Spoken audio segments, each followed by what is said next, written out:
Hi, I'm Angie Tonucci, and I'm going to be sharing my poem, They Tingle as They Float Through. The text can be found on my website, angietonucci.com, in the poetry section. They tingle as they float through.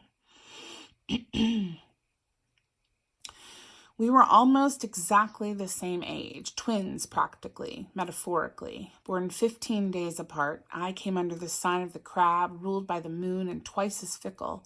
She was a lioness of Leo, brazen as the sun, and when I died, a little of her fire went out, I know, because I saw it go.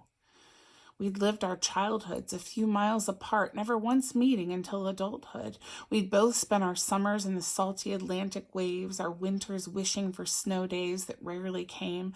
Of all those Virginia state fairs and Pungo strawberry festivals and Nag's Head vacations and school trips to Jamestown, had we ever waited in the same restroom queue?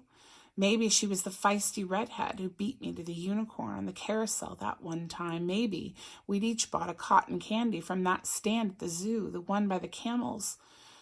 White dogwood blossoms, jet noise, hand-cooked peanuts, tunnel traffic, emotionally dysfunctional families. We eventually forgot that we hadn't actually grown up together, and when I died, parts of her died too. I know because I saw them leave.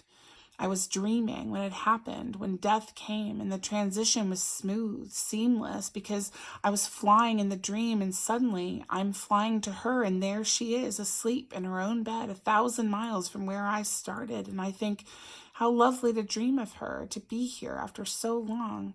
And then a dog is licking my hand, and I recognize him, the dog that died last year, her dog, now wagging an ethereal tail and licking my ethereal hand, and I see the dream for what it is.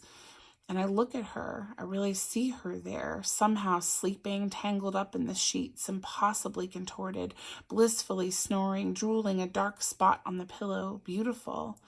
And her aura, of course it's pink, obviously, the brightest fuchsia, glowing like northern lights, pulsing a little and sounding electric.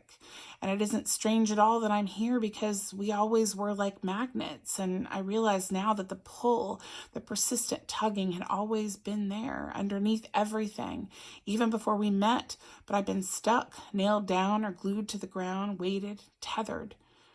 In the morning, the phone rings, and she wakes to see my number on the screen, and she smiles. But someone else's voice speaks when she answers, and I watch as the light leaves her face.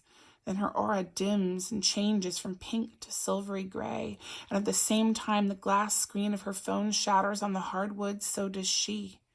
And there they go, some of the broken pieces, like she's a dandelion gone to seed. And I reach out with my dead hand to catch them, but I'm not made of anything real anymore. They tingle as they float through. I look down at her there on her knees on the floor, and I wonder if she can sense the head of the ghost dog on her shoulder. And I know now that I'll never be able to leave her, that this will be my hell, to face the memory of the day she gave me her heart, her bright eyes scared but resolved, hopeful that I could be as brave as she was, to replay over and over the words I should have said then but didn't, to scream apologies she'll never hear, to finally tell her, after all this time, much too late, that yes, I love her too.